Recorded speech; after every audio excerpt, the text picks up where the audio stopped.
And welcome everyone to our 10th Indigenous Literacy Day celebration. My name is Natalie Ahmat from NITV and I'm a proud descendant of the Mudburra people near Wave Hill in the Northern Territory and the Mobile Island mob in the beautiful Torres Straits. And today I'm here in the NITV and SBS newsroom on Cammeraygal country in Sydney. For the first time ever, due to COVID-19, our Indigenous Literacy Day has had to go virtual. And the good news is, it means for the first time we can share our celebration nationally. Thank you for joining us. Sit back, enjoy, and I hope you leave this event feeling more inspired and more enlightened about Indigenous literacy and the valuable work of the ILF. Please welcome ILF Ambassador Shelley Ware for an acknowledgement of country. Hi, my name's Shelley Ware and I'd like to acknowledge the traditional owners of the land on which we are listening to, sharing our stories and speaking today. I'd like to acknowledge all elders, past, present and emerging, and welcome all other Torres Strait Islander and Aboriginal people who are watching today. Welcome everyone to our 10th Indigenous Literacy Day celebration. Yuandu Anita Heiss, Baladu Wiradjuri Giyalang. My name is Anita Heiss and I have Wiradjuri belonging and I'm joining you today from Meanjin. Most of you will know that as the city of Brisbane. It is my great honour now to introduce June Oscar, a proud Bunabul woman from the remote town of Fitzroy Crossing in Western Australia's Kimberley region. She is currently the Aboriginal and Torres Strait Islander Social Justice Commissioner, a strong advocate for Indigenous Australian languages, women's issues, and she's also worked tirelessly to reduce fetal alcohol spectrum disorder. June is also ILF's co-patron, and I'm delighted to cross over right now to the Kimberley, where June is currently working remotely.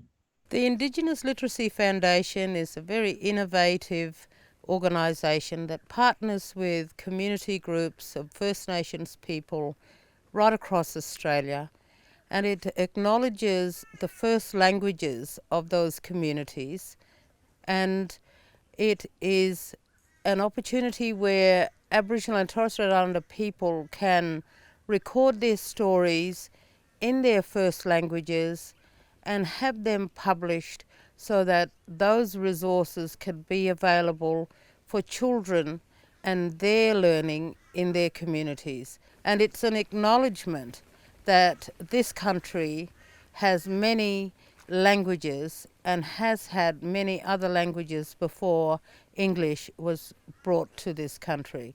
The donors, the sponsorships, the supports that corporates and others provide to the Indigenous Literacy Foundation means that children can see the acknowledgement of their first languages, and that strengthens the identity and the languages to continue to survive in our communities across Australia. Happy Indigenous Literacy Day, you mob. It's Jessica Mauboy here, and I'm here to perform a very special song for you. Now, this song means to me life. This song means to me family. This song means to me home. And when I listen to this song, I think of all of those three things, and I feel like I'm up in the Northern Territory, hanging out with my family, just enjoying company. So I'm going to sing it right now, and I hope you really enjoy this song. Here we go.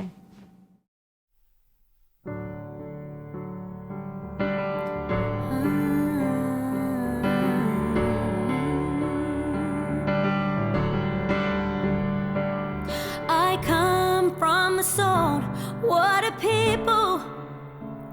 We always live by the sea.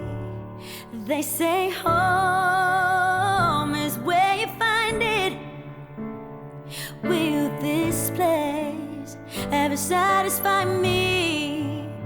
My island home, my island home, my island home is waiting for me.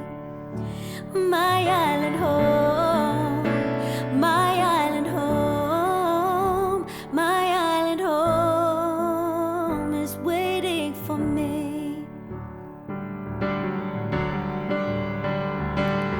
6 years I've lived in the desert, and every night I dream of the sea.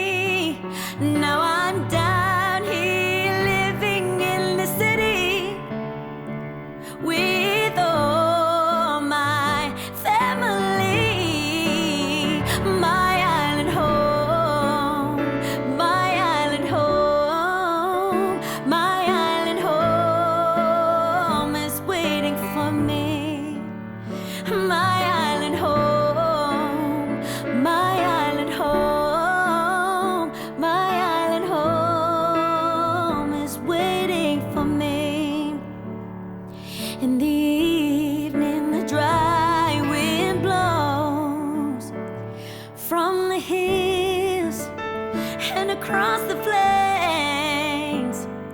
I close my eyes and I'm standing in a boat on the sea again, and I'm holding that long turtle spear, and I feel I'm close now to where it must be. My island home is waiting for me. Uh-huh, uh-huh, uh-huh, uh-huh. Uh-huh, uh-huh, uh-huh, uh-huh, uh-huh. Oh, my island home, my island home, my island home is waiting for me, yeah. My island home, my island home, my island home is waiting for me. My island home, my island home, my island home is waiting for me.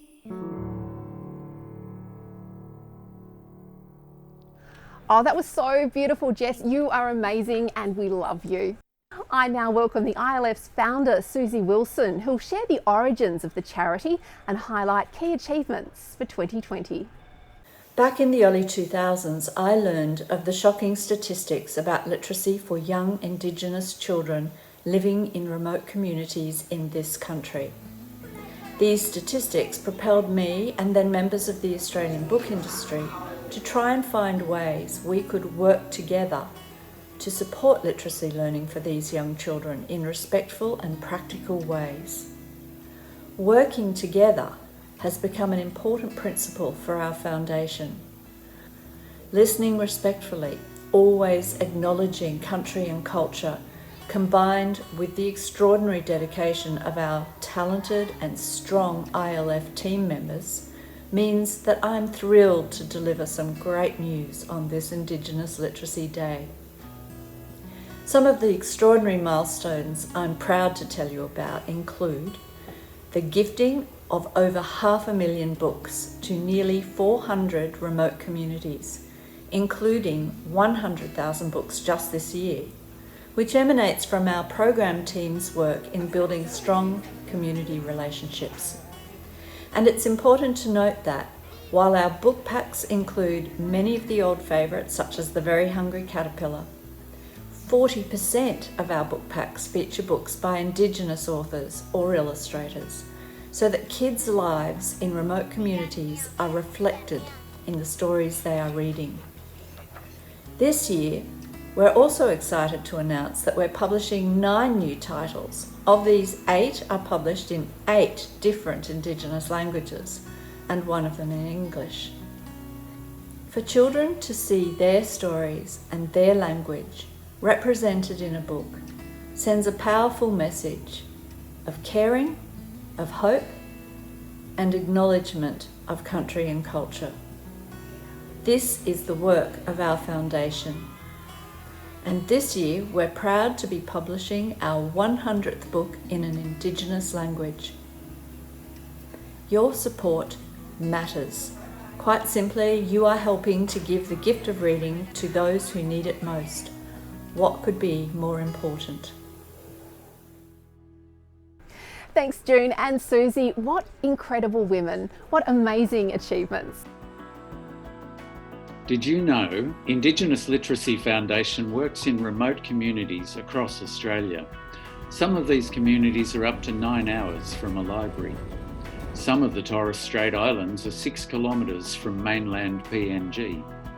Small planes, boats and 4-wheel drives on long roads are often the only way to access a community. English isn't the first language for many Aboriginal and Torres Strait Islander children living in remote areas. And some children can speak multiple languages before they start school. It is well documented that learning to read in your first language creates a strong sense of belonging, enhances reading, and helps maintain language. Families living in remote communities have limited access to books and reading materials. Libraries, bookshops, newspapers, and even road signs are often hundreds of kilometres away. Did you know that there is often one store in remote communities and essential items cost more? This leaves little money to purchase items such as books. In addition, many people in communities don't own a credit card, so are unable to purchase books or resources online. Our research indicates that many homes have less than 5 books. Language is a part of Indigenous people's identity, cultural expression, autonomy, and well-being. More than 250 Aboriginal and Torres Strait Islander languages, including 800 dialectal varieties, were once spoken in this country. These figures have drastically diminished since the arrival of Europeans in 1788. Today, approximately 160 languages are being spoken to some degree.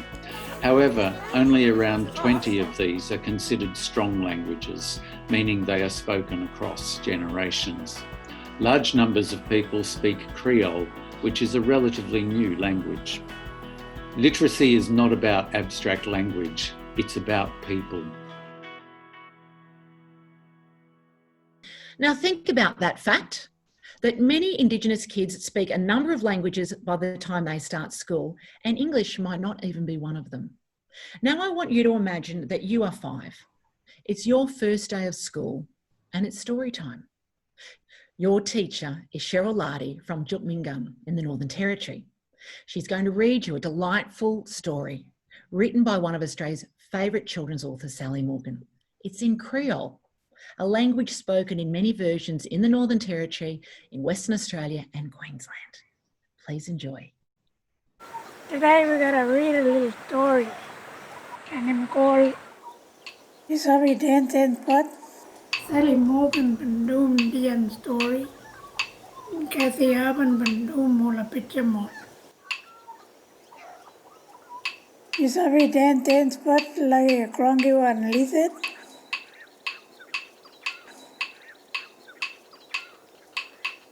Isabi move your arm like a one-ball bird called a magpie. In all day bright number all the people in that country were in Dira. Isabi jump like a kangaroo when I'm probably a good pinchy one. Isabi lift him up at your foot and put him down hard pala like a jiggy one wombat. Isabi jump out like that poor one frog mob. Isabi shake him back your gabara like a hungry one crocodile. Isabi run back like a fast one dingo. Isabi kick him up at your leg like a cheeky ball like a emu. Isabi dance, move your arm, jump, lift him up at your foot and put him down hard pala, jump again, shake him at your gabara, run and kick him at your leg mob. We sabi.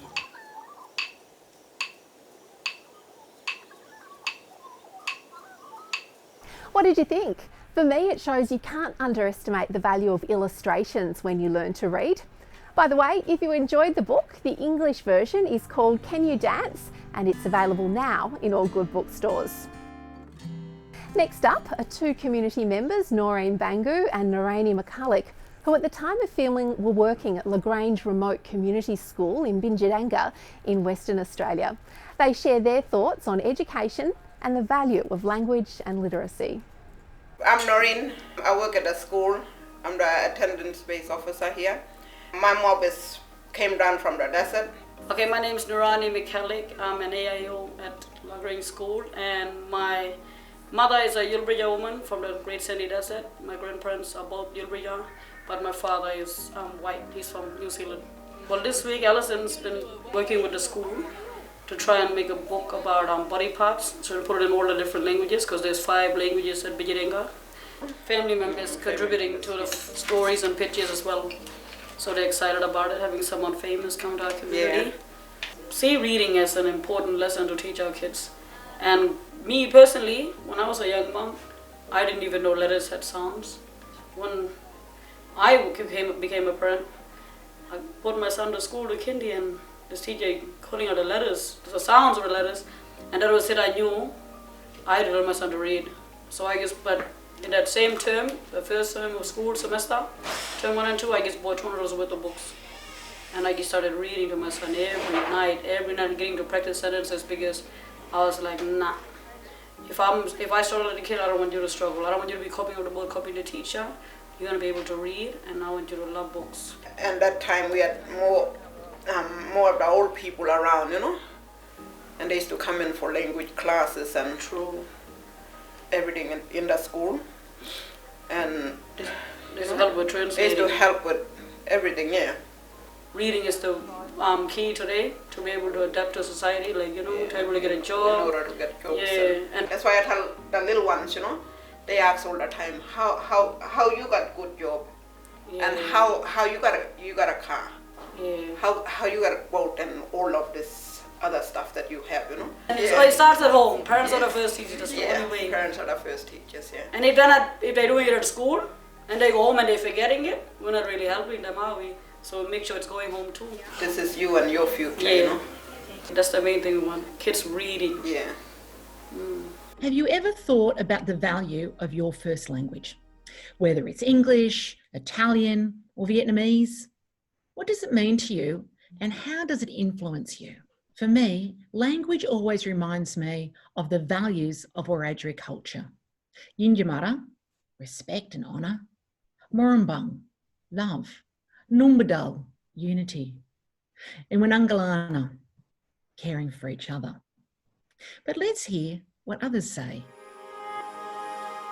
When children come to our school here at Yirrkala, they come with their own knowledge, they come speaking their own language, and they come with what values they have. I speak 3 languages. For children who have Aboriginal language as their first language, to be able to see it in a book is just magical, and it's a really special part of our language regenerating and regrowing for all people to be able to speak. To have that bridging from one language to another is very special. How many languages do you guys speak? 4 or 5. Can you tell me which ones you speak? Namara, Jualin, Mangala, and Garidari. And Yulbida. 2. Which ones are they? Garidari and Namara. Our languages are important to us. They inform us of everything that's universal about who we are as Indigenous peoples of this country. We all need to see our lives reflected in books, and for them to be able to read about their lives is wonderful. I love with the Indigenous Literacy Foundation where we get to really show the importance of language and culture in storytelling. Obviously, as an Indigenous person from the Gomeroi Nualiai communities, we've been telling stories since time again, and that's where you really have those cherishing moments that come from the heart. Language is that important because it's specific to country. The land informs the language. It provides us with a world view into the whole of life, our history, our creation, our connection to our histories, our identities, the places that we are connected to, the stories, the important education and knowledge systems that we have. And so that's why it's really important to have books in their own language so that mothers can teach their children to read in their own languages. When I was writing my book, My Culture and Me, I was thinking of that pride in my community and that pride that I have for my culture. So it's really, really important that we as a foundation can get this opportunity to get into communities so that kids can pick up books with their own language in it, with their own culture in there, and having stories in your own language. They are things that you will cherish forever. To the parents, I suggest that you read your kid in both languages. Language is important because it places you, it identifies you and places you in a particular place or particular country. And it is our right to maintain our languages and to continue to pass that knowledge on into the future generations of our peoples.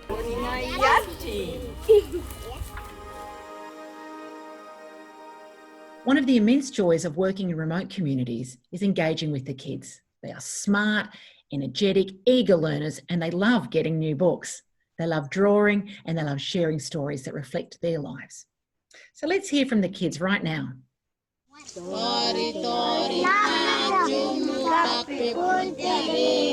We're making a book, aren't we? Yeah. And we're making a good book.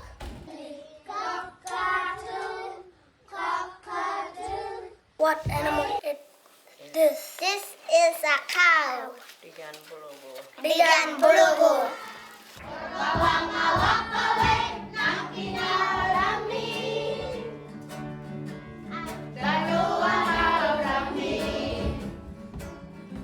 Do you both like reading? Yes. Yeah. Why do you like reading? Because it's fun. It's fun. My name is Romy Pontarameri. And what school do you go to, Romy? Milkapati on the Tiwi Islands. We had a recent trip to the Tiwi Islands, but we really wanted to head out there and catch up with the two communities on some really exciting book projects. We have a few projects we're working on. One is a listening book, which the kids produced in workshops with Alison Lester and some elders last year as part of our ambassador trip. And then we have a board book project, which is turning the very famous No Way Irgabe book into a board book edition, which is specifically for babies and toddlers and their families. So that book is written by a number of women in the Milakapiti community with the assistance of some elders such as Nina Black, and that'll be completely in Tiwi, specifically for young children. And then we headed over to Pularumpi School, Pulangimpi community, and worked with an elder there, Simpi, and she's phenomenal at translating songs into Tiwi.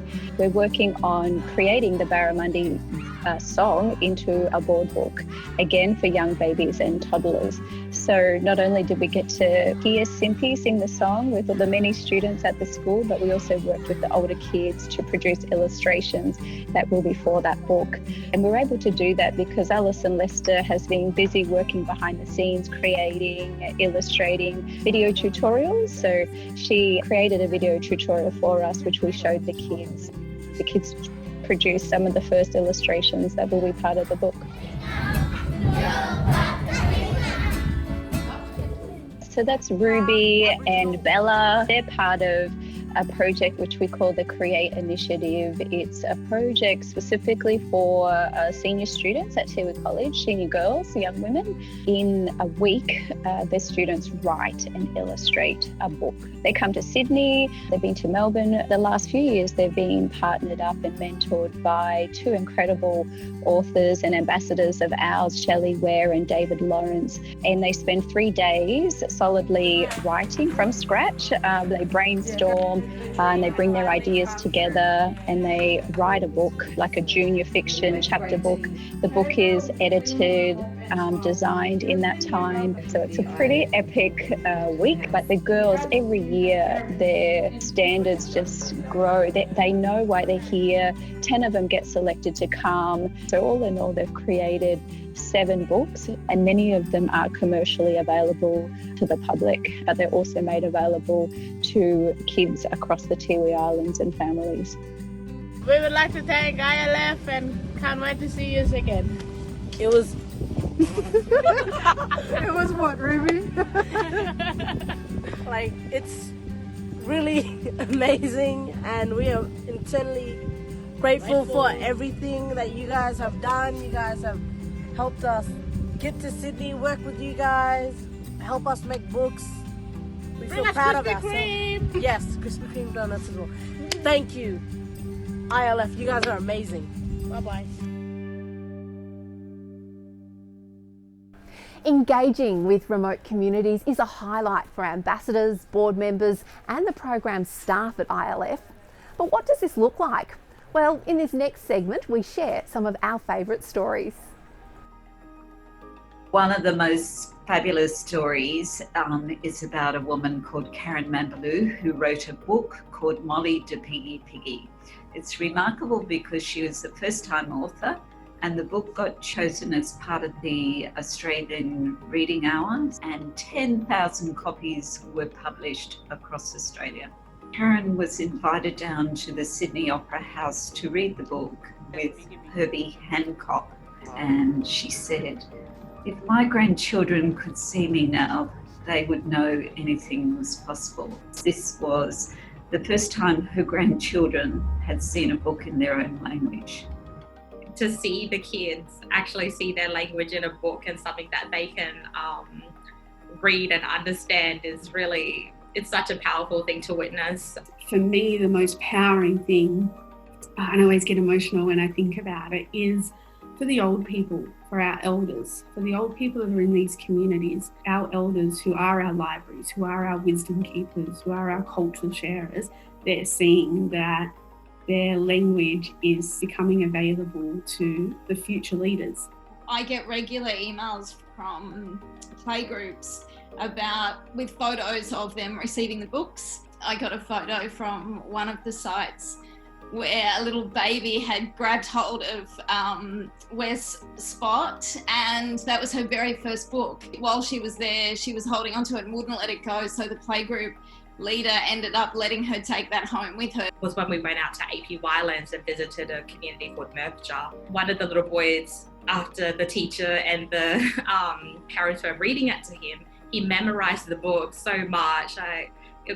It was all in the language that he's very familiar with. He read it about 3-4 times, and he was just so cheery about it and would not let that book go. Our culture is not written. It's traditionally, it's through songs and stories and dance. So to be in the room with someone like Nina Black, and she's kept her language, she's not just kept a hold of this, but has taught it.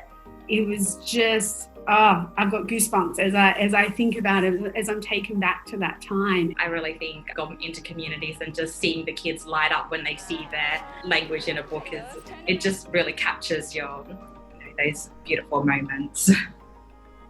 What we are doing is producing leaders who is strong as a true Yolngu person, but to be strong in the Balanda world, to be able to live and work in another world, but firstly to be a strong Yolngu person, a strong Yolngu citizen of this nation. My experience with playing music in Indigenous communities has been amazing. I went out to Gama a few years ago, and I also went out to the Tiwi Islands and ran some literacy workshops there, but specifically around songs. And just seeing the Indigenous kids getting involved in music, they're so innately musical. Music is such a big part of their culture. Music and song and song lines is such a part of their culture, and communicating knowledge and learnings and history and folklore through songs is a massive part of their culture. So I think music is a huge part of literacy in Indigenous communities, and it's something that I feel really blessed to have been able to sort of take part in. When I first started going out to community around 10 years ago, at first I didn't know how to make a connection. All my stories were about the city. And one day I was telling them about my dog who had chased a car and got run over. And they just looked at me completely unimpressed and said, "Oh, that's nothing, sir. Last week we saw a crocodile get run over by a semi-trailer, and we've got photos." And I said, whoa, you should be telling me the stories. And then I discovered they were living these extraordinary lives. Sometimes floods would come and there'd be snakes floating around in the lounge room. And I'd say, what did you do? How did you get them out? And they'd say, you get a stick, duh. And I said, look, can you start writing these stories down? I would love to share these with the kids back in the cities. And those stories became little books, and we made many little books, and eventually they were collected into this wonderful collection, The Naked Boy and the Crocodile, and other stories from Indigenous communities. We were doing writing workshops or songwriting workshops with the children of Cape York. And that was a great experience. Wherever we went, we managed to get a song or write a song, and the children were very involved with that, writing down a song and telling us about their country and what they get up to each day, besides going to school, what other things they do. This is a book that I did with the ILF in the Tiwi Islands at Milakapiti, and it's a really fabulous little book. I was working with a group of kids, and it was a bit hot and everyone was tired, and often when I'm trying to get kids to just engage a little bit or just relax, I say, well, what sort of animals do you have here? Because everyone's into hunting and everyone knows their animals. And I was saying, so what's the word for crocodile here on the Tiwi Islands? And someone said, Eurekape. And someone else said, no way, Eurekape. And then someone else yelled out, you're not eating me today. And that was really how the book started. It's not unusual to make a book like this just on the spot, like I would have used the school's printer to print that little A5. And then when the ILF decided to make it into a book that could go out into the world, we went back to the school and we worked with a dedicated little group of artists, and we put the book together in a way that was more suitable for the world market. For me, getting out there in the communities, and this time we travelled all the way out to Western Australia to the little community called Junjunyara. And in Junjunyara, I'm so proud that we got these kids together from all these different communities. We get to make fantastic books like this one that I'll always cherish and love, called I Open the Door. And it was obviously done out here in the middle, and here's some of those guys in the communities creating this map. But we get to get right out there into communities and get kids to make their words, their illustrations, so they put their effort, their love, their memories into these fantastic books where you get to create stuff like that, where these kids are going to feel a part of the whole book world forever. So hey, to all you kids out there in Indigenous communities, just like the little pun intended here in this book where I open the door, check out the back of my shirt there, reading opens doors. Love it. To continue the work we do at the ILF, we rely on generous support of donors, supporters and partners. At the start of the year, ILF partnered with Australia Post to support our Indigenous Literacy Book Supply program.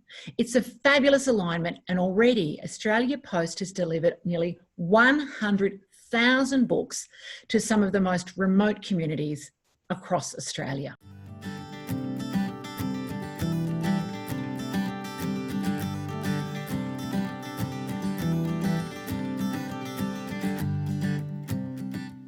Literacy is one of the most important and irreplaceable building blocks of all of our life skills. It all starts when young people start to have a sense of what words can do for them and what they can do with words.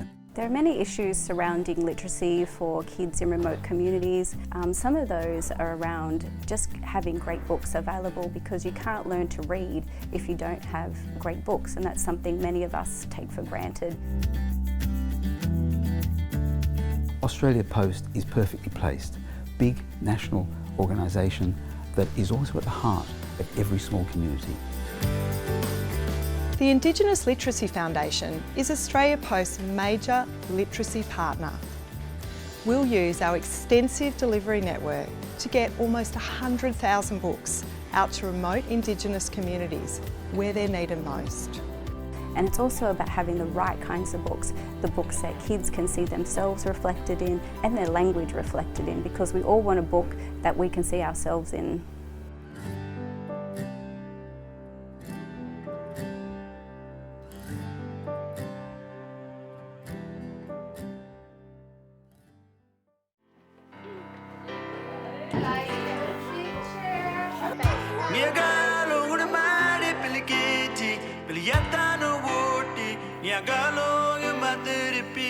You're the stars in the sky, you're the river, the water that runs out to the ocean. Feeling it, dug me up, I see you in me. You and me forever. I got to know you are it back on me. You the money in love. I got to know you are it back on me. You the money in love.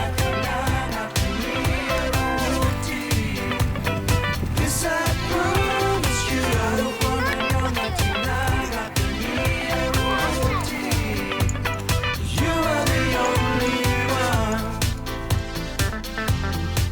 What a journey. I hope that you have enjoyed our celebration and that you now have a better understanding of the valuable work of the ILF and the impact of supporting this charity. I can't wait to see the bloopers. Reading opens doors. Love it.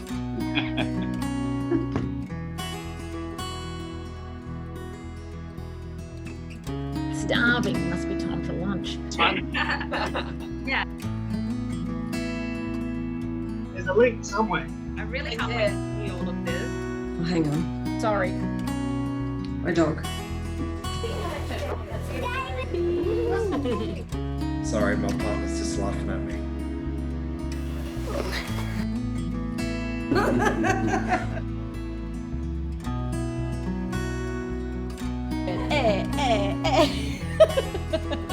That's it, yeah.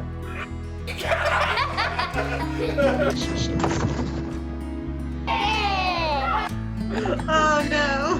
Anything like this? Yeah. There you are. I could talk for hours.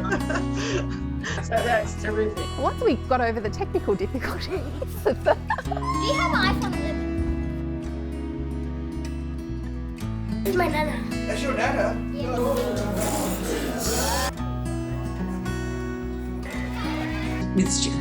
I can't even talk straight.